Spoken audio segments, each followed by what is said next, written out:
caos na Bolívia que pede ajuda internacional. Ao Chile, à Argentina, algumas fontes dizem pendente confirmação oficial ao Brasil. Conforme protestos tomam as ruas, o que se ouve na imprensa internacional é que La Paz, a capital, está sitiada.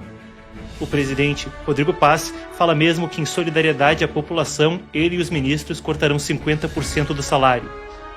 As manifestações são amplamente ligadas ao Movimento ao Socialismo, partido que governou a Bolívia há mais de 2 décadas, e ao seu antigo líder, Evo Morales. Ele agora pede eleições em 90 dias, uma movimentação que os Estados Unidos chegaram a chamar no todo de uma tentativa de golpe de Estado. A gente fala dos detalhes, conforme manifestações são vistas também na Espanha e na Colômbia. Eleições vêm aí na Colômbia, na Espanha também. Na Iberoesfera, entre Portugal, Espanha e América Latina, há muito em comum. A gente cobre a ebulição dessa parte do mundo. Claro, com consequências para o Brasil, que tem sua própria eleição aí em outubro.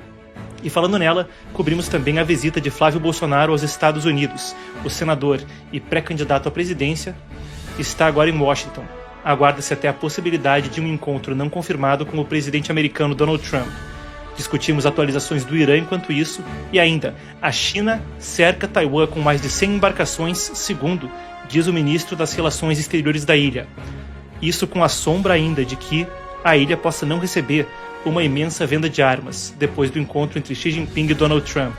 Em um mundo caótico, aqui você se informa. Seja muito bem-vindo ao Epoch Times Brasil. Meu nome é Marcos Schottges, editor. Estarei com você na próxima hora. Esse é o Epoch News de hoje. Estamos no ar.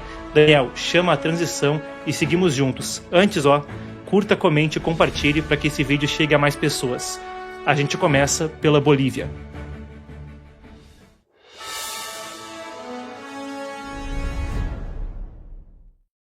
Você vê as imagens ao meu lado. Daniel, por favor.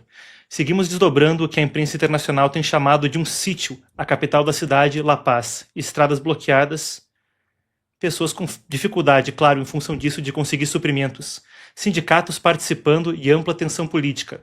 Agora, há a possibilidade de novas eleições, ou pelo menos é isso que pede Evo Morales, ex-presidente do país, associado ao regime à esquerda, que o governou por cerca de 2 décadas.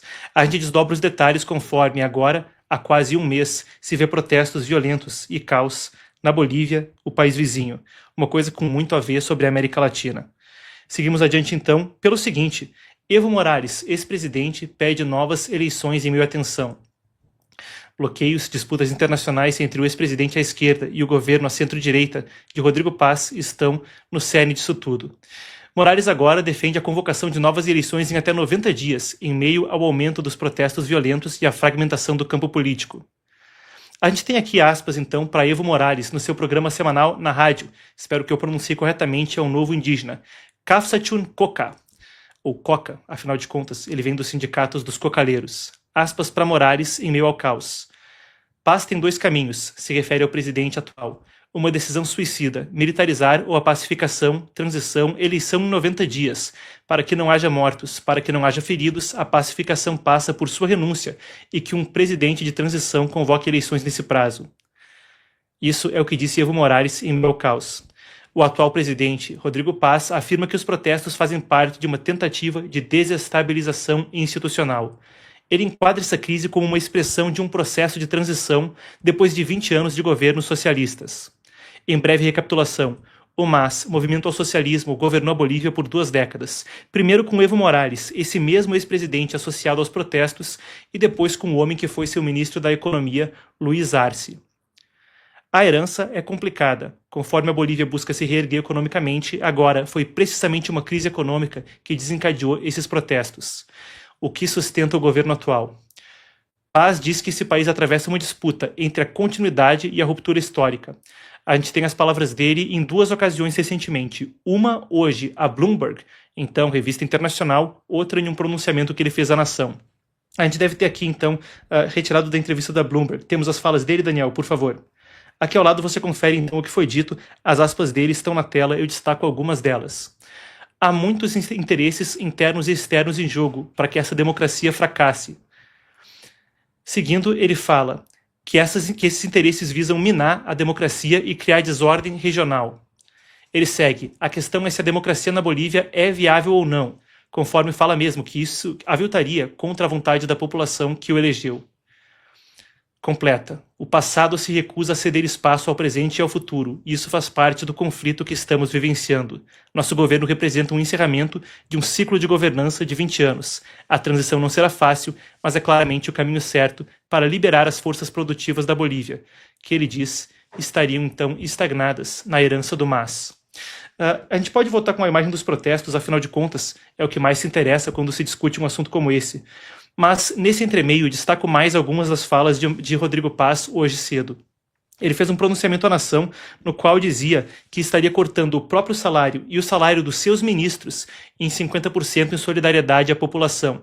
E ao se dirigir expressamente aos manifestantes, ele perguntou a eles se poderiam ser responsáveis, então, pelas mortes de uma ambulância que não pôde circular por escassez de combustível ou por aí vai. Enquanto isso, as prisões têm aumentado, conforme a repressão aos protestos.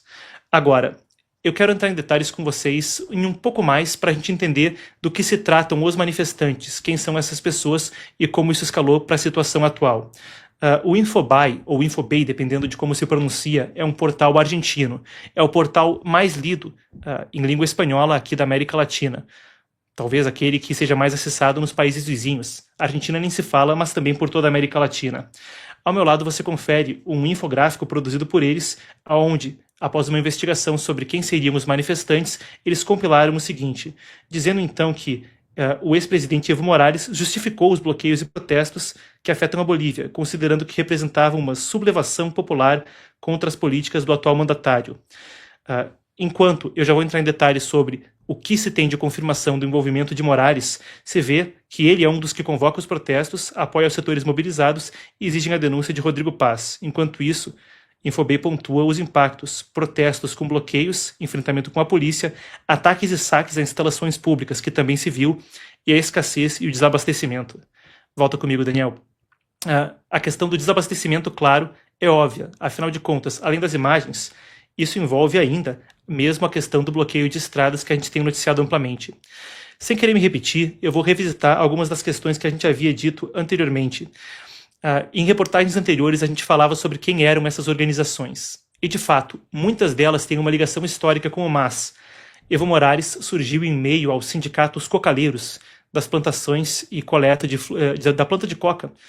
Claro, ela também é utilizada para a produção de narcóticos, mas quem conhece a Bolívia vai saber que na região andina é comum mascar ela para conseguir mesmo aí se acostumar com o ar rarefeito e etc. E você vê aí as cenas que parecem de guerra, estradas bloqueadas e por aí vai. Uma situação calamitosa na Bolívia. Alguns desses sindicatos estão amplamente envolvidos. A gente tenta apurar ainda qual é o envolvimento direto de Morales e se isso tudo poderia ser planejado por ele ou pelos partidos à esquerda do país de forma mais abrangente. Mas o que se confere é que enquanto eles apoiam esses protestos e os inflamaram comprovadamente após o seu início, é difícil articular se eles foram os iniciadores dos protestos de fato. Afinal de contas, a Bolívia vive uma situação econômica que, mais cedo ou mais tarde, levaria à inquietação popular que se vê. Agora, o grau em que chegou parece ter sido sim inflamado por Morales. Nesse sentido, a gente aborda ainda a ajuda internacional que é solicitada. Conforme não há viabilidade de que o alimento ou outros suprimentos básicos circulem nas estradas, o governo de Rodrigo Paz pede ele próprio ajuda. Isso envolvendo o Chile com auxílio humanitário, e o Chile é um rival histórico da Bolívia, eles têm uma rixa aí que data de séculos atrás. Mas então o governo de José Antônio Casta também tem buscado ajudar Rodrigo Paz com auxílio humanitário. A Argentina enviou um avião Hércules para distribuição de suprimentos. Ainda não é confirmado, mas foi dito cerca de 2 horas atrás, segundo uma apuração da CNN Brasil, que haveria mesmo um pedido do governante de centro-direita a Lula, ou ao governo brasileiro como um todo. Enquanto ainda não existe essa confirmação oficial, como eu dizia, a gente aguarda para ver como a coisa se desdobra, enquanto os impactos internacionais, quando se fala de alianças direitistas ou esquerdistas na América Latina, são tremendos. Para citar alguns deles, se viu uma carta envolvendo 9 países, citando apoio a Rodrigo Paz, o Brasil não foi signatário. Os Estados Unidos se manifestaram, tanto o secretário de Estado Marco Rubio, quanto Christopher Landau, o adjunto. Esse adjunto, Christopher Landau, subsecretário de Estado, chegou a falar que o que acontecia na Bolívia era uma espécie de golpe de Estado, e isso não seria apoiado pelos Estados Unidos, pelo contrário, seria denunciado. Com Petro, o presidente à esquerda na Colômbia, a coisa foi ainda mais esquisita. Por ali, o presidente colombiano fez coisa de 7 ou 8 publicações que pareciam apoiar os manifestantes. A coisa esquentou com La Paz e Bogotá. Eventualmente houve uma reconvocação, um pedido de expulsão da embaixadora colombiana na Bolívia, que a Colômbia também rechaçou, equiparando. Um cenário que respinga. Morales, caso fosse disputar de fato novas eleições, vale a pena acrescentar, criou um novo partido em março de 2025, chamado de Evo Pueblo, ou Evo Povo. O nome dele é a palavra povo. Ele está numa situação muito esquisita, conforme a gente aguardaria para ver o que aconteceria caso houvesse de fato novas eleições. Ele rompe com a estrutura tradicional do próprio partido no qual cresceu o movimento ao socialismo. Existe agora uma disputa pelo legado da herança política esquerdista na Bolívia nas últimas décadas. Teve até aí uma questão complicadíssima. Morales teve um exílio saindo da Bolívia para o México e depois para a Argentina, com proteção política do governo do peronista Alberto Fernandes da Argentina. Ele é rechaçado por parte da esquerda boliviana, conforme teve aí escândalos até de cunho sexual, acusações judiciais relacionadas ao abuso de menores e tráfico de pessoas. Situação complicadíssima aí para Evo Morales, que não só se complica com a justiça por questões que podem estar relacionadas à corrupção e aos seus governos, mas pela forma como se conduzindo na vida pessoal, a coisa parece não ser nada republicana.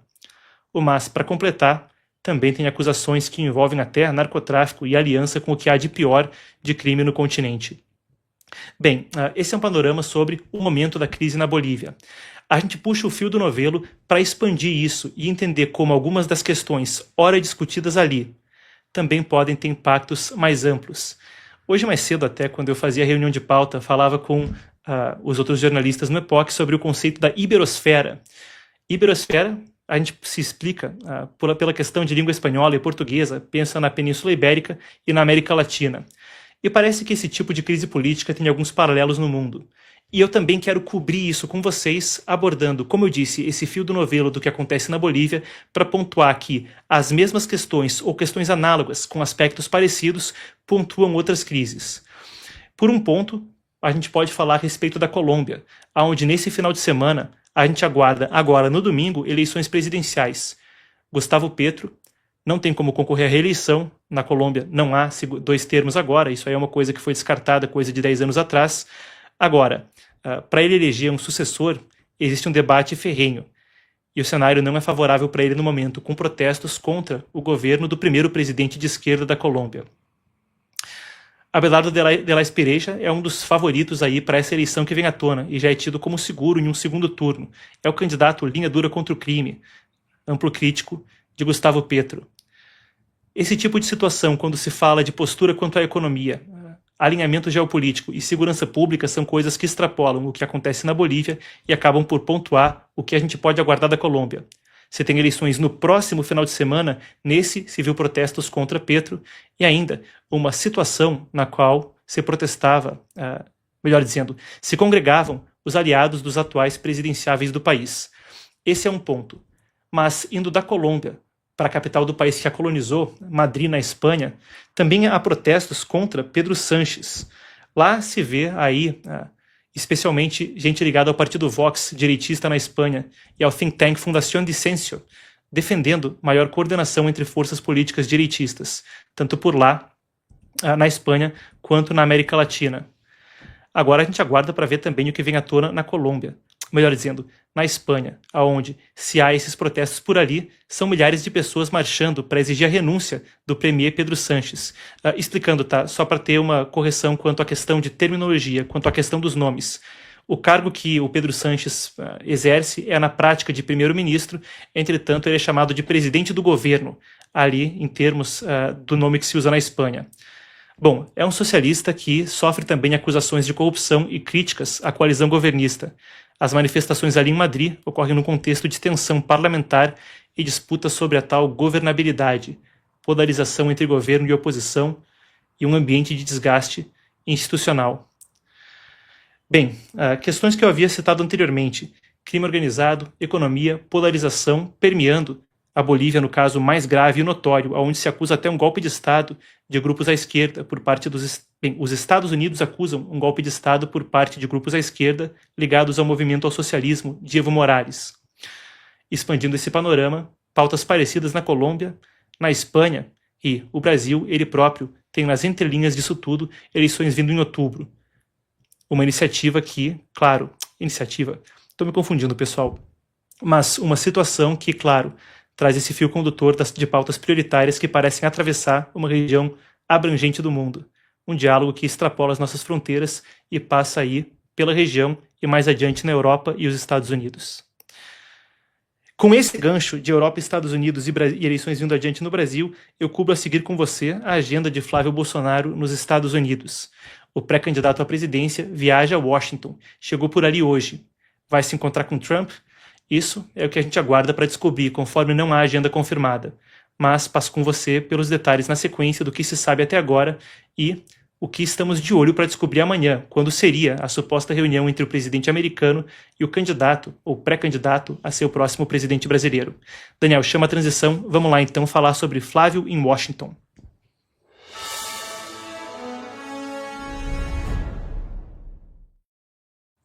Muito bem, o pré-candidato à presidência, senador Flávio Bolsonaro, viaja então a Washington. Chegou hoje na capital dos Estados Unidos. Você vê ao meu lado uma série de manchetes que temem a ter o seguinte tom: especulação quanto a um encontro com Donald Trump. Não à toa, quando primeiro veio a notícia de que ele poderia viajar aos Estados Unidos, ela era pelo jornalista Cláudio Dantas, que falava que o motivo da viagem era um convite da própria Casa Branca para que ele se encontrasse com Donald Trump. Claro, seria um evento notório na campanha eleitoral brasileira, não só para ele, mas para a campanha como um todo, de todos os candidatos. A agenda fica nas entrelinhas conforme, aí está então a especulação de uma série de veículos. Em particular, eu destaco aquilo que foi dito pela BBC, afinal de contas, ela foi um dos veículos que viajou então com Flávio e conseguiu falar brevemente com ele no aeroporto. Para esclarecer, tá? O momento atual é que tanto a Casa Branca quanto o entorno do senador não confirmam nem negam. Poderia acontecer ou poderia não acontecer. Paulo Figueiredo, claro, jornalista muito próximo a Flávio, ele próprio fala que não se confirma nem se nega e seria uma das pessoas, junto a Eduardo Bolsonaro, que teria conhecimento próximo do assunto. Resumindo o que eu dizia, a BBC chegou a conversar com o Flávio Bolsonaro, então, no aeroporto, conforme ele desembarcava em Washington. E então ele falou brevemente, novamente, sem confirmar ou negar um encontro com Trump, mas disse que, em havendo algum tipo de encontro, os temas circulariam em volta de crime organizado e a classificação do primeiro comando da capital e do Comando Vermelho, o PCC e o CV, como organizações terroristas estrangeiras pelos Estados Unidos. Essa é uma agenda há muito discutida. Houve uma série de momentos durante esse governo de Lula onde se cogitou que Trump poderia tomar uma medida como essa. É uma coisa que tem consequências estratosféricas quando a designação acontece. Estou sendo hiperbólico, mas é porque não dá para a gente também minimizar o impacto que isso pode ter. Quando há essa designação, imediatamente as sanções financeiras, as restrições pesam não só sobre essa organização, mas sobre todos ligados com ela. Na Operação Carbono Oculto, a gente viu uma infiltração transversal do primeiro comando da capital no coração financeiro do país, na Faria Lima. Começa-se a rapidamente fazer as associações. Ora, se o PCC estava tão impregnado em uma estrutura financeira, uma sanção como essa, uma designação como organização terrorista estrangeira, poderia impactar a quem? A que organizações, a que entidades? Uma investigação poderia ser mais abrangente do que a gente imagina só pelo fio do novelo, o vislumbre que o público conhece do que realmente poderia ocorrer. Com o Comando Vermelho, se a gente fala também da operação em outubro passado, por parte do governo do então governador Cláudio Castro, com cenas aí que pareciam de guerra, essa designação tem um quê ainda mais interessante a ser desdobrado. Ora, Tren de Aragua, mesmo o Cartel dos Sóis do governo venezuelano e outras organizações que sofreram ataques militares americanos foram, logo após essas organizações serem designadas como FTOs, Organizações Terroristas Estrangeiras em inglês. Quando Lula foi, no mês passado, ele disse que Trump não trouxe esse assunto à tona, não era ele que ia trazê-lo, então a coisa ficou sem ser discutida, conforme amplamente se noticia nos bastidores que o governo Lula não vê com bons olhos essa designação.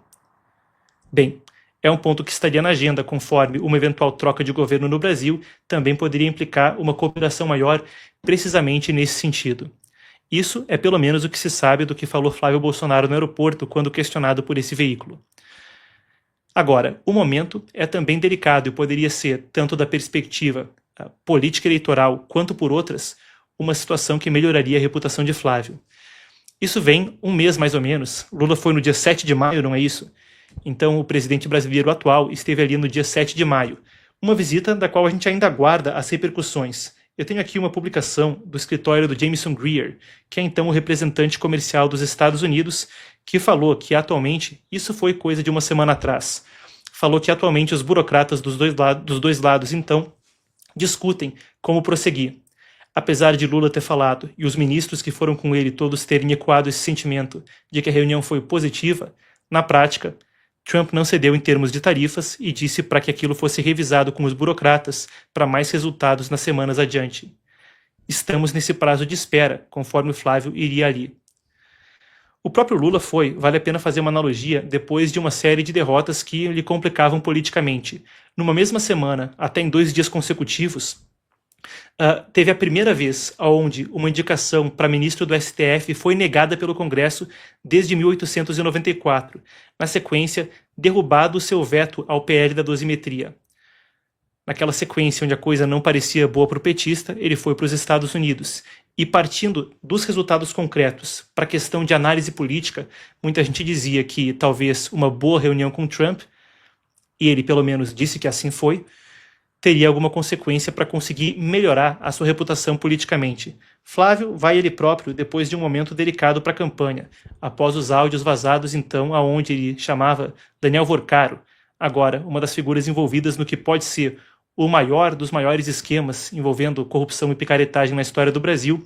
Bem, chegava a chamá-lo de irmão e falava-se ainda sobre financiamento aparentemente relacionado de alguma forma ao filme Dark Horse, que conta, em inglês, a história do pai de Flávio, o ex-presidente Jair Bolsonaro. Claro, ainda é nebuloso a extensão e os fatos apurados devem ser sempre a prioridade antes de fazer qualquer imputação, mas estou falando isso para a gente entender o clima público no qual essa visita acontece. Fato é que, repercutindo no Brasil, isso aí também chegou a repercutir no exterior. A gente tem aqui uma matéria do Financial Times, ou melhor dizendo, antes, a gente deve ter os dados de pesquisa eleitoral, só para eu trazer substância para o que eu estava falando em termos da popularidade. Na primeira pesquisa que saiu na semana passada, desde a divulgação dos áudios por parte da Atlas, e a Atlas Intel tem um índice de acerto maior, por isso a gente está referenciando, falava então de Flávio ter caído 5 pontos percentuais depois do áudio de Vorcaro, em cenário de primeiro turno, aí mostrando também 7 pontos percentuais em termos de diferença entre ele e Lula logo depois da divulgação do áudio.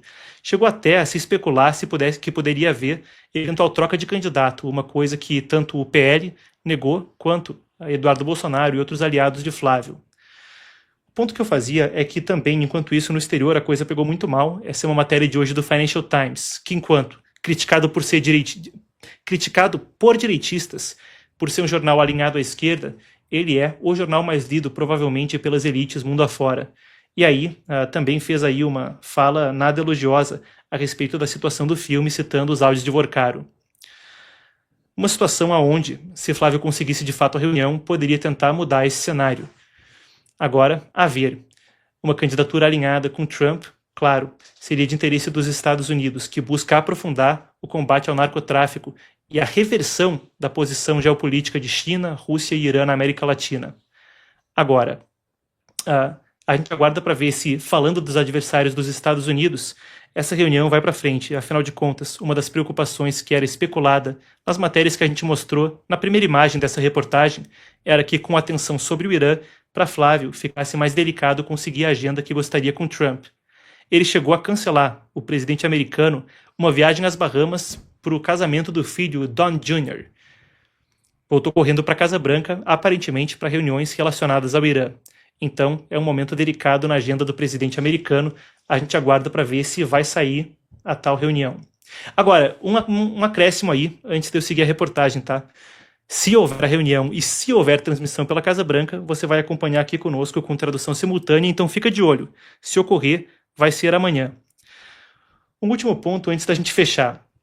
Anteriormente, quando se falava de Brasil e Estados Unidos, e afinal de contas, ao longo dos últimos anos a gente viu o momento de mais tensão diplomática entre os dois países em coisa de mais de 200 anos de história. No meio de 2025 se falava sobre três frentes: a questão da imposição de tarifas e a lei global Magnitsky no executivo. Se falava sobre um projeto de lei que poderia ter consequências para morais, quando se falava de 100 sensores nas nossas costas, nas nossas margens, como se chamava o projeto de lei. Esse está ainda tramitando no Congresso americano. E um terceiro ponto, que era um processo promovido diretamente pela Trump Media e pelo Rumble contra Alexandre de Moraes. Nesse sentido, tem um desdobramento a mais para a gente observar conforme essa visita acontece. Aqui do meu lado você vê uma publicação ontem à noite, de Martin De Luca. Foi na madrugada, tá? Isso aí ele postou ontem por volta das 11 horas da noite, meia-noite. Esse é Martin De Luca, então, é o advogado que representa a empresa de mídia que comanda Truth Social, uma empresa que é da família de Donald Trump, junto ao Rumble, um processo onde essas duas companhias de redes sociais processam Moraes por coisas que eles entendem aviltar diretamente contra o direito de americanos dentro dos Estados Unidos. Nas palavras dele, hoje, de acordo com uma ordem de uma corte federal americana, Rumble e Trump Media intimaram o ministro da Suprema Corte, Alexandre de Moraes, por e-mail. E aí ele coloca em anexo a imagem. Conforme Martin de Luca falava isso, a situação é uma na qual está aí então a intimação que veio, Justiça Federal dos Estados Unidos, por e-mail para Moraes. O sentido no qual isso acontece é que esse processo estava parado, porque se encontrava entraves para fazer a intimação de Moraes de acordo com as convenções internacionais. Eventualmente, aconteceu uma situação na qual a justiça americana aprovou que houvesse a intimação por e-mail. Dali para frente, veio então a intimação, após a autorização. Agora, a gente aguarda para ver o que ocorre nesse sentido, mas, em tese, Moraes poderia até receber um default judgment, ser julgado à revelia na Justiça dos Estados Unidos. Pessoal, estamos aguardando a confirmação, mas também peço, além de amanhã, que você fique de olho no canal hoje à noite.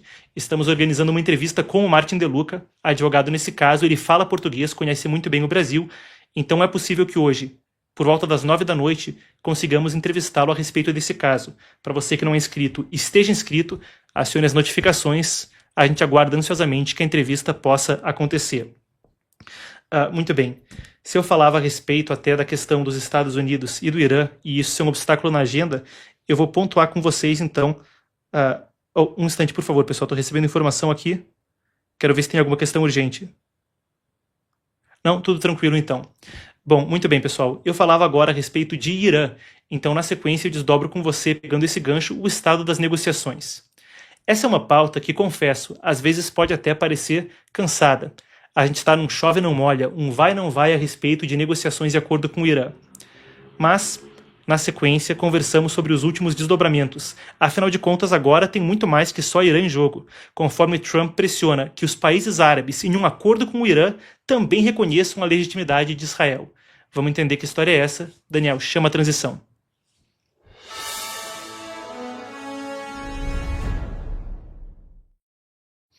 Novos desdobramentos quando a gente fala a respeito da possibilidade de um acordo envolvendo os Estados Unidos e o Irã.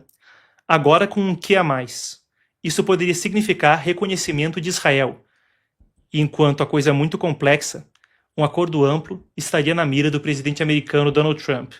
O cenário agora é um no qual os Estados Unidos dizem estar cada vez mais próximos de um acordo com o Irã. O impasse ainda é grande, tá? O Irã normalmente nega aquilo que vem dos Estados Unidos logo depois. Trump tenta o possível enquanto isso para ampliar o entendimento com Teherã para além da questão nuclear e do Estreito de Hormuz. A movimentação no final de semana aponta para um esforço de redesenhar o Oriente Médio depois dessa guerra. A gente tem aqui uma reportagem da Axios que pontuava um clima estranho numa reunião no sábado, onde numa teleconferência com líderes árabes e muçulmanos, Trump defendeu a expansão dos Acordos de Abraão. Os Acordos de Abraão são a iniciativa para que os países do Oriente Médio estabeleçam laços diplomáticos com Israel. Lá no seu primeiro governo, isso aconteceu anteriormente, Jared Kushner, seu genro, foi o arquiteto desses acordos, e Bahrein, Marrocos, Cazaquistão, Sudão, entre outros, então, participaram. Hoje em dia, os Emirados Árabes Unidos também. Trump gostaria de expandir isso para mais países da região. Ele disse, então, que países incluindo Catar, Arábia Saudita, Turquia, Paquistão, Egito e Jordânia deveriam aderir todos ao mesmo tempo, segundo a Axios. Depois do pedido, teve silêncio na linha, com Trump chegando a brincar, perguntando se estava todo mundo ainda escutando ele. Depois disso veio a confirmação oficial, conforme o presidente americano publicou isso hoje pela manhã. Temos então o seu Truth Social a respeito do assunto. Eu sei que normalmente eu trago o pronunciamento completo de Trump. Aí ele é mastodôntico, a gente não vai ler ele inteiro e você vê, só de olhar para a tela, que uma parte compreensível dele, uma parte abrangente desse anúncio, envolve então os nomes de uma série de ministros do Oriente Médio. Uma série de presidentes, primeiros ministros, emirs e por aí vai. Mas destaco junto com vocês então um trecho. Aspas, eu declarei que depois de todo o trabalho feito pelos Estados Unidos para tentar juntar esse quebra-cabeça muito complexo, deveria ser obrigatório que todos esses países, no mínimo, simultaneamente aderissem aos acordos de Abraão. Essa é então a fala de Trump. Ele também afirmou que as negociações com a República Islâmica estão progredindo, mas continua, aspas, será apenas um grande acordo para todos ou nenhum acordo, de volta ao campo de batalha e aos tiros, mas maiores e mais fortes do que nunca. E ninguém quer isso. Bem, o que há de novo é Marco Rubio, melhor dizendo, o que há de novo é a possibilidade de reconhecimento de Israel. Afinal de contas, esse é o mesmo tom que a gente tem visto ao longo das últimas semanas. Um morde-a-sopra onde se fala que é melhor o acordo vir logo, se estende a trégua e depois se faz uma ameaça de mais combate. O secretário de Estado Marco Rubio, enquanto isso, voltou a Washington depois de uma viagem de 4 dias à Índia, e ele próprio elevou o tom com jornalistas que pareciam minimizar o perigo e os comprometimentos do regime iraniano. Citou até um ataque na Argentina em 94, o ataque da AMIA. Vamos conferir então o que disse Marco Rubio sobre as negociações. On the other hand, Iran likes to sponsor proxy groups of terrorists, and these terrorists don't care what they blow up. They blow up anything and everyone. Okay, this is who we're dealing with. Okay, this is an Iran that not long ago, through their Hezbollah proxies, blew up a Jewish center in Argentina and killed a bunch of people. This is an Iran that innovated the use of roadside bombs that killed and maimed a bunch of people, including American servicemen, but a bunch of other people. This is an Iran that has organized the assassinations and the attempted assassinations of people all over the world, including, civilians and dissidents and people they don't agree with. They would rather invest in Hezbollah. They would rather invest in the rapists and the murderers of Hamas. They would rather invest in those groups than they do in their own people. That's what Iran invests in. And that's what you should be asking me about. That's what the BBC should be covering. And that's what these other media outlets should be covering, is how evil these people are in Iran and the damage they've done to people all over the world. I think this ties into the second question that was asked in relations to it. What is the goal here? The goal here the ultimate goal is that Iran can never have a nuclear weapon. Iran can never possess a nuclear weapon. The president has been clear about that. They will never possess a nuclear weapon, certainly not as long as Donald Trump is president of the United States. Bom, aí está então, e esse tem sido de fato o ponto nevrálgico, o ponto central dessa negociação. O Irã não pode ter uma bomba atômica. Negociar isso parece ter sido mais complexo. E até nos Estados Unidos se viu muitos republicanos, incluindo o senador Ted Cruz, por exemplo, um aliado próximo de Trump, histórico, se preocupando de que essa guerra deveria continuar, não parar, se os Estados Unidos desejam segurança no longo prazo. O Trump não tem só atenção externa para lidar, mas mesmo dentro da sua própria base, gente pressionando para que o acordo não seja feito e que a guerra continue as últimas consequências, entre medidas intermediárias, meios termos entre isso, uma coisa e outra. Claro, os termos do acordo não são públicos e a Casa Branca consistentemente fala que o que sai na imprensa não é confiável, porque os termos mudam a todo instante. Entretanto, a gente fez uma breve apuração para conseguir condensar o que se tem de burburinho, o que se tem para estimar a partir dos pronunciamentos de autoridades e o que circulou na imprensa, para compreender o que estaria em negociação agora. Cerca de 95% do texto do acordo com o Irã estaria fechado, dizem reportagens, mas ainda há pontos em negociação. O próprio Trump afirma que não haverá alívio de sanções se o urânio enriquecido não for entregado, e que o eventual acordo seria o oposto do pacto nuclear firmado no governo Obama. Quando eu falei das críticas que vinham a Trump na própria base, muita gente questionava, ora, mas o Obama também não tinha um acordo nuclear? Com a proposta em discussão, teria uma execução em 2 fases. Primeiro, a abertura do Estreito de Hormuz, para dar respiro à economia mundial, e aí o anúncio de que o Irã, ou melhor dizendo, do Irã, de que concordaria em renunciar ao urânio enriquecido. Essa seria a fase 1. A fase 2 seria a entrega desse material nuclear. Agora, estima-se que o Irã tem urânio enriquecido em até 60%, muito dele debaixo dos escombros daquelas usinas nucleares que foram bombardeadas em junho passado, na Operação Martelo da Meia-Noite. A ideia da Casa Branca é um acordo que reduz os custos para os americanos, acalme os mercados globais de energia e garanta que os iranianos não tenham armas nucleares ao longo prazo. De acordo com as autoridades americanas, o Irã demora uma eternidade para dar resposta, mesmo em questões simples. Como vai e vem, o mercado internacional reagiu, aparentemente de forma positiva aos sinais de avanço. Petróleo operou em queda nesta segunda-feira, com o Brent rompendo a barreira dos $100 e chegando à casa dos $97 o barril. Antes da guerra, eram 70. Enquanto a gente discute isso, vale a pena acrescentar que, do lado de Israel, existe uma série de outras questões a serem pontuadas. Desde gente alegando que Israel não tem papel nessas negociações, até o que acontece com uma outra frente, que é o Líbano, que também esteve em guerra com Israel. Melhor dizendo, vou me corrigir.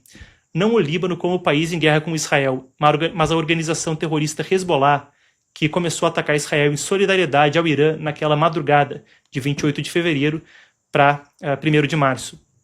Bem, nesse sentido, segundo a agência Reuters, o premier Benjamin Netanyahu de Israel teria admitido conversas reservadas. Em conversas reservadas, pouca capacidade para influenciar as decisões quanto aos Estados Unidos e Irã. O Times of Israel, jornal israelense em língua inglesa, também aponta a situação em Israel. Em um artigo de opinião publicado nesta segunda-feira, e claro, um jornal influente quanto ao que acontece por ali, o jornal destaca que o país começou a guerra contra o Irã como um parceiro dos Estados Unidos e termina o conflito à margem das negociações. Enquanto isso, no Líbano, Israel voltou a intensificar a retórica e as operações, com o objetivo de desarmar a organização terrorista Hezbollah apoiada pelo Irã. Mesmo que tenha um cessar-fogo oficialmente em tese em vigor, os dois lados continuam se atacando e os bombardeiros se intensificaram hoje em resposta a novos ataques do grupo terrorista. A fronteira volta a viver um cenário de guerra de baixa intensidade, conforme Israel mantém posições ocupando o sul do Líbano. A gente tem aqui imagens divulgadas pelo Ministério das Relações Exteriores de Israel, que mostram até o momento de um ataque a uma casa civil. A gente falava sobre Rubio mais cedo, e ainda na Índia ele foi questionado por repórteres sobre essa questão do Líbano e das negociações. Para concluir, vamos lá, temos Rubio então sobre o Líbano. What about Lebanon? Is Lebanon going to be part of a deal? Well, Lebanon we're working on separately. With Lebanon, we are engaged now. We have a 45-day ceasefire. We've had weekly meetings now and ongoing daily engagements between the government of Lebanon and Israel. The problem is not Lebanon and Israel. The problem is Hezbollah. Just last night, Hezbollah put out a statement calling for the overthrow of the Lebanese government. And it just reminds you of who you're dealing with here. By the way, an Iranian proxy, 100% Iranian proxy. And as long as Lebanon exists, with armaments, as long as an armed Lebanon, as long as an armed Hezbollah exists, it's going to be hard to achieve peace in Lebanon because they're victimizing the people of Lebanon. They're not just attacking Israel; they are victimizing the people of Lebanon who are paying a tremendous price because of Hezbollah. And so but we're working that track with the Lebanese government and the Israeli government, and we've made some good progress there. An extended ceasefire, a path forward. We're going to continue to work on that. Hezbollah is a terrorist group. What can I tell you? But would there be an understanding that Israel wouldn't strike Lebanon as part of the... Well, Israel always has a right to protect itself. Every country in the world does. And so if Hezbollah is going to launch missiles or launches missiles at them, Israel has every right to respond to that or to prevent that from happening. That's always been understood. It's been understood during the ceasefire, and now in Lebanon, and it'll be understood beyond that. What did you make of the question? Bom, aí está então Marco Rubio. Pois é, a ver como a coisa se desdobra, porque em todo esse acordo ainda não está claro se, com o próprio Líbano e com o próprio Hezbollah, algo poderia acontecer. De passagem, ele falou sobre a Argentina mais cedo, mas desde pelo menos 2014 se noticia sobre investigações de que esse mesmo Hezbollah estaria envolvido com organizações criminosas da América Latina. Joga aí não só as Farc da Colômbia, mas mesmo as organizações criminosas brasileiras, as facções de nosso país, em termos de comércio de armas e drogas. Até registro de gente ligada a eles passando por governo de São Paulo, Mesquita em São Paulo, Curitiba e Foz do Iguaçu. Bem, na sequência, de um adversário americano para outro, de uma tensão global para outra, falaremos sobre China e Taiwan. Mas, antes disso, quero falar com vocês sobre o nosso parceiro de saúde. Estamos com a Biogama, nosso novo parceiro aqui no Epoch Times Brasil. Está no mercado desde pelo menos 2015, mais de 10 anos. A coisa é testada, é comprovada, e quem vai falar com você não sou eu, mas estamos aqui com a Alessandra Alves, então, Alessandra, que vai contar tudo pra gente sobre a Biogama. Vamos lá, então. Temos a Alessandra? Aí está a Alessandra. Bem-vinda, então. Conta pra gente. Obrigada, Marcos. Boa tarde para você, para toda a audiência. Vamos falar então um pouquinho de saúde, né, gente? Estou aqui para falar do Biogama Supra, claro, mas estou aqui também para fazer um alerta, né? Porque o nosso corpo, ele dá sinais. Dá sinal que não tá legal. E talvez a gente, né, nem perceba, porque a correria do dia a dia, a gente faz tanta coisa, mas pode ser que você não esteja dormindo direito, não tenha aquela noite de sono reparadora, tá estressado, tá de mau humor, falha na memória ou aquela dor que aparece do nada. Biogama está aqui para te ajudar. Por quê, gente? Ele tem o MSM, conhecido como enxofre orgânico, que traz diversos benefícios para a saúde, mas ele tem um benefício muito importante, a ação desintoxicante. Então, ele ajuda seu corpo a entrar em modo detox, limpando e liberando seu organismo de inflamações. Só aí você já tem um grande ganho, porque aí ele ajuda a equilibrar colesterol, auxilia regulando taxa de açúcar no sangue. Biogama também é excelente para a saúde do intestino, porque ele auxilia eliminando fungos e bactérias, equilibrando a flora. O MSM, inclusive, fica em destaque aqui na embalagem para vocês. Mas, claro, não para por aí. Na formulação, Biogama também tem colágeno tipo 2, condroitina, glucosamina. Esses ativos juntos, eles são mais potentes, então eles cuidam da saúde das articulações. Se você está sofrendo com algum tipo de dor no seu corpo, dores do dia a dia ou causadas por artrite, artrose, Biogama também ajuda a melhorar essas dores e ainda fecha a formulação com vitamina D. Se você ainda não tem o Biogama, mas já conhece, mas falta uma promoção, eu tô aqui para te ajudar com certeza. 0800 777 0007 é o telefone ou acessa o QR Code que está aparecendo aqui embaixo. É só você falar que está acompanhando aqui o canal e aí você vai garantir o seu Biogama hoje com 78%. Gente, 78%. Tô aqui, né, Marcos? Estamos te escutando. Manda ver. Tá, então só vou finalizar a promoção, tá? Ó, 78% de desconto para quem ligar agora. Eu achei que eu tivesse caído, pessoal, mas estou aqui, tá? E aí, quem adquiriu o Biogama leva um bimestre do Biomag 7, que é esse suplemento à base de magnésio, ou um bimestre do Gama Texto, que é um suplemento para a saúde masculina. Você escolhe o seu presente na compra do Biogama, tá? Pagamento facilitado, frete grátis para todo o Brasil. Quem quiser pode personalizar o tratamento também, tá, pessoal? Levou 6 meses, ganha uma pistola massageadora. Levou 1 ano de tratamento, ganha um encosto massageador. São só vantagens, viu, Marcos? Para quem ligar agora e garantir o Biogama, acima de tudo, claro, tem os presentes que são maravilhosos, mas acima de qualquer coisa é para você cuidar da sua saúde com esse anti-inflamatório feito com bio e nanotecnologia, né, Marcos? Promoção tá boa. Então, bom demais. E, pessoal, vocês sabem que a gente tem muito cuidado na escolha dos parceiros, ainda mais num tópico sensível como saúde. Além do desconto ser impressionante, o que me destacou, assim, a atenção na Biogama é que eles fazem um atendimento humanizado, não é chatbot de IA ou alguma coisa para ficar aí te enrolando em fila. Teve um cuidado, e a gente testou aqui para ver, teve um cuidado tão grande quando fomos falar com eles por WhatsApp e tal. Então eu recomendo, tá aí, 0800 777 0007. Muito obrigado, Biogama, patrocinando o vídeo de hoje. Obrigado, Alessandra. Obrigada a você, tchau, tchau. Pessoal, na sequência então a gente fala de China e Taiwan. Se tem tensão no Oriente Médio, falamos agora de mais de 100 navios cercando a ilha de Taiwan. Isso logo depois que aparentemente uma venda de armas não está com tantas possibilidades dos Estados Unidos para Taiwan de ocorrer. Na sequência, Daniel, chama a transição, falamos de China e Taiwan.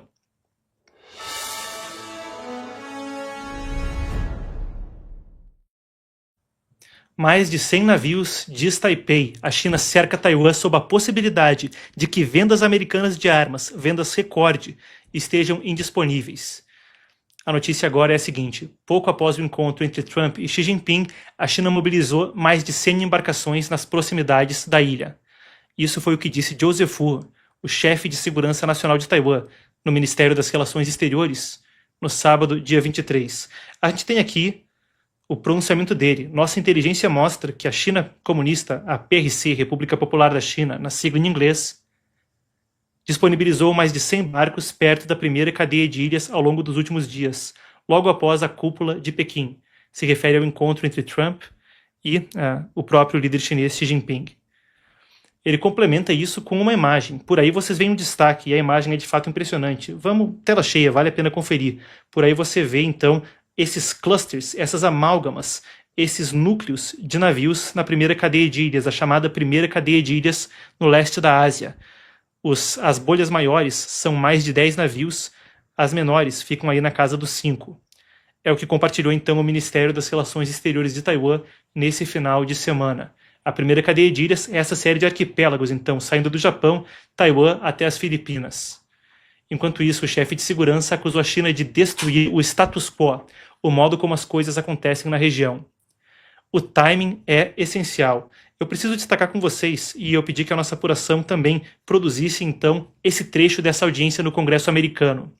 Isso acontece pouco depois do secretário interino da Marinha dos Estados Unidos, Hong Zhao, o nome é oriental, tá? Mas ele é americano, anunciar no dia 22 que os Estados Unidos estavam suspendendo, então, vendas de arma para Taiwan no momento, para garantir que eles tivessem munições o suficiente em operações contra o Irã.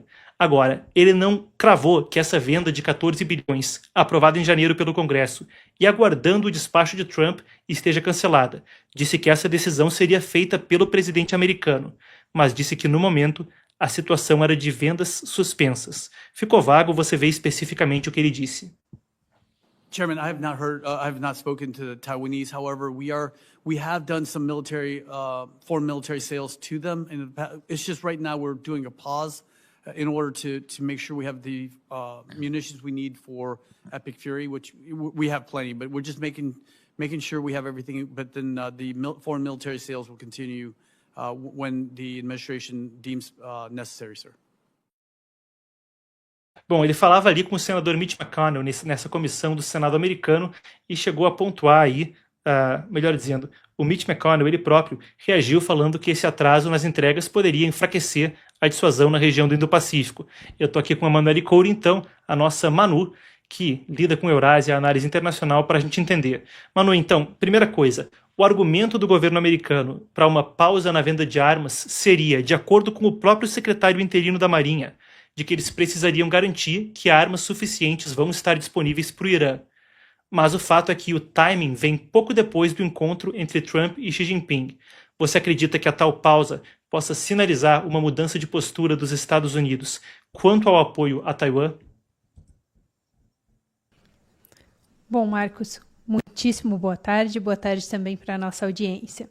Eu acho que esse ponto ele precisa ser desdobrado em alguns tópicos. O primeiro deles é que, de fato, o governo americano, neste momento, pode estar começando a enfrentar uma certa falta de suprimentos militares. Isso porque todos esses ataques contra o regime iraniano acabou se estendendo um pouco mais do que o previsto no começo.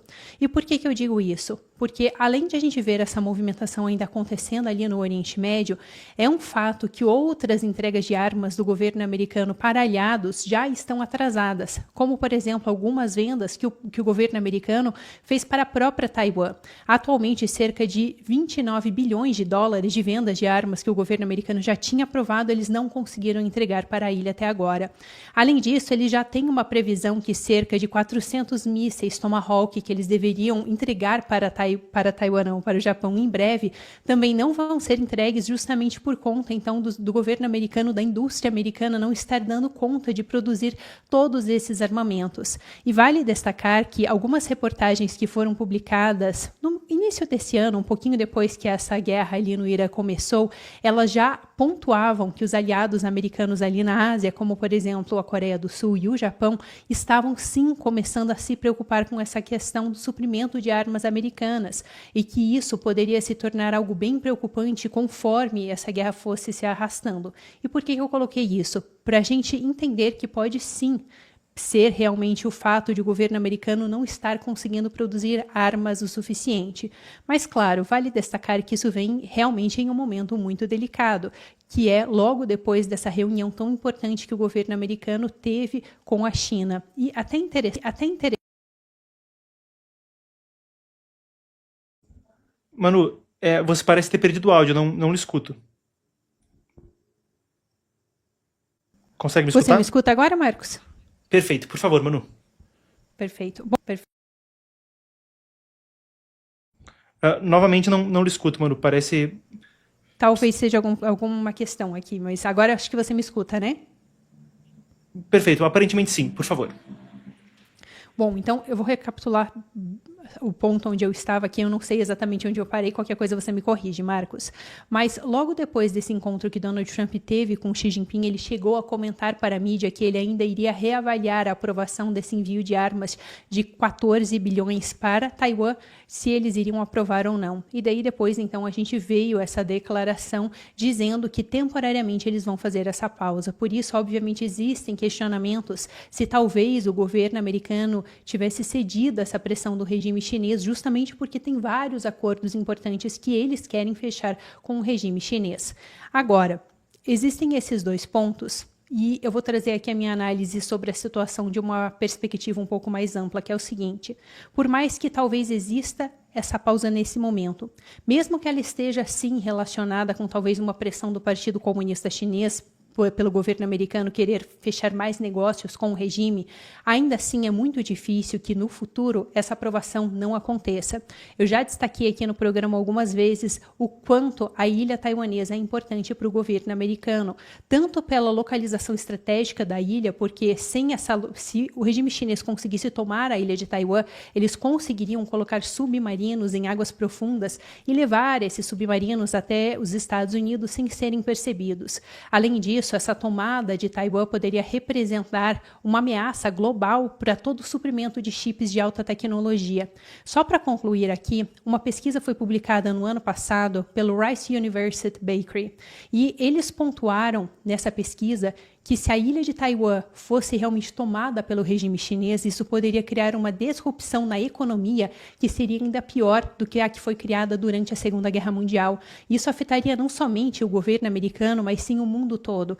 E por que eu estou trazendo isso? Porque então seria muito difícil que o governo americano não quisesse prestar esse apoio para o governo taiwanês, justamente porque isso também está ali na legislação americana. Eles precisam fornecer para Taiwan os meios para se defender.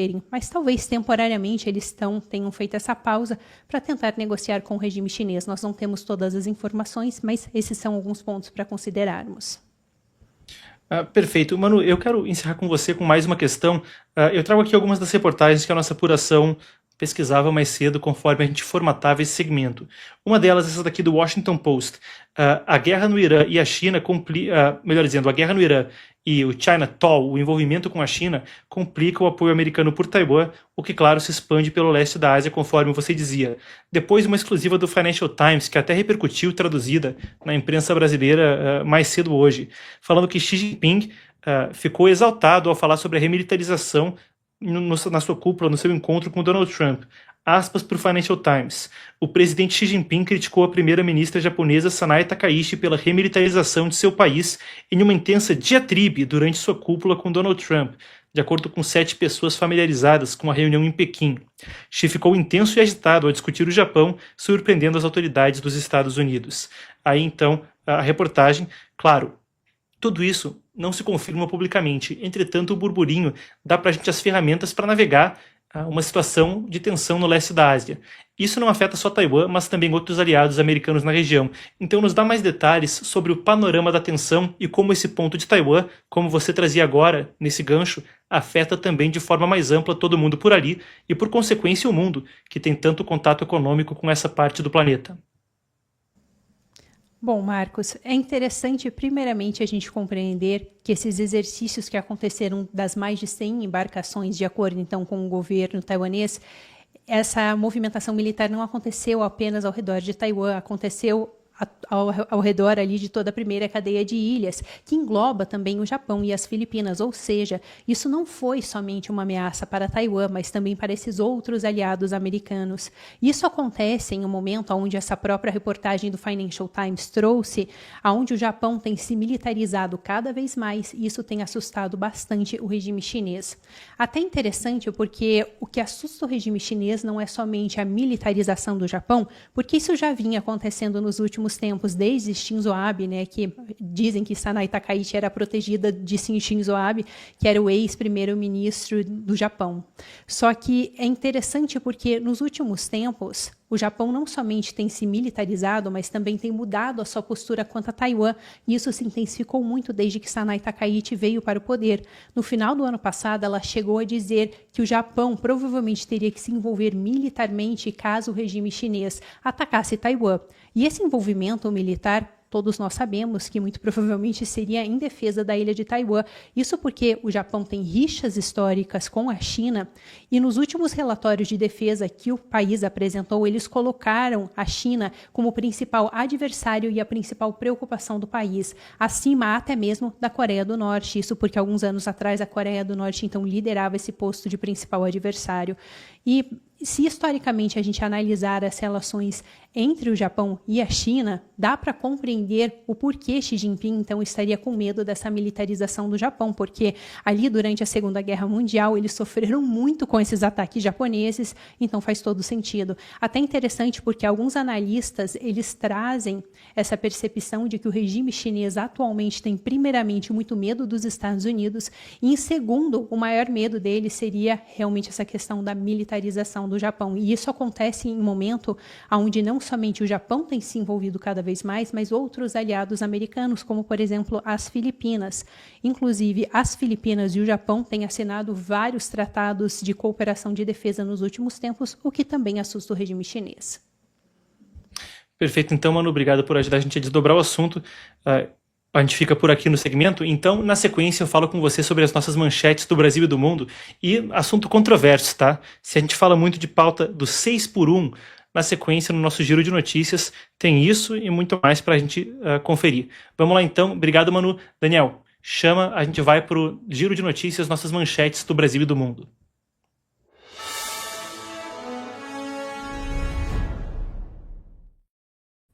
O presidente da Câmara, Hugo Mota, anunciou hoje que a redução da jornada de 44 para 40 horas semanais terá um ano de transição. A medida vem junto da PEC, que acaba com a escala 6x1. Devemos ter mesmo, Mota falando, não sei se temos o áudio, Daniel. Podemos conferir se tivermos. Fazendo, Temos aí Mota falando? Após 60 dias da promulgação da PEC, em sendo aprovada na Câmara e no Senado, porque nós temos que também aguardar a tramitação no Senado Federal, nós colocaremos no texto que 60 dias após a promulgação da PEC, nós já faremos a redução de 2 horas imediatamente. 2 horas imediatamente, 60 dias após a promulgação da PEC. E após 12 meses, mais 2 horas. Então a transição se dará dentro de um ano, não mais do que isso. Nós faremos a redução de 44 horas para 40 em um ano após essa primeira redução de 2 horas. Isso atende... Bom, aí está então o presidente da Câmara. Mota fala que 3 pontos são inegociáveis: fim do 6x1, redução da jornada e proibição de cortes salariais. Essencialmente, se vai receber o mesmo pela mesma hora trabalhada, uma subida de salário obrigatória e no canetaço, aparentemente. Claro, com muito a ver com o ano eleitoral. A oposição tenta adicionar ao projeto o pagamento por horas de trabalho. O texto também prepara mudanças para o microempreendedor, hoje limitado, melhor dizendo, os microempreendedores, hoje limitados a contratar apenas um funcionário registrado. Mota disse que conversou com Lula sobre o teto dos MEIs, os microempreendedores individuais, para facilitar a aprovação do projeto. Enquanto isso, os Estados Unidos também saíram em defesa do governo libanês no domingo, depois do Hezbollah pedir publicamente a queda da gestão atual. O governo do país, conforme a gente cobria mais cedo ao falar sobre Irã, está numa espécie de limbo. Não chega a entrar em guerra civil com o Hezbollah, que paga mais para os seus terroristas do que o governo do Líbano consegue pagar para os seus soldados. Mas, ao mesmo tempo, fica numa divisão do país, com o Hezbollah controlando várias vastas áreas de território ao sul do Líbano.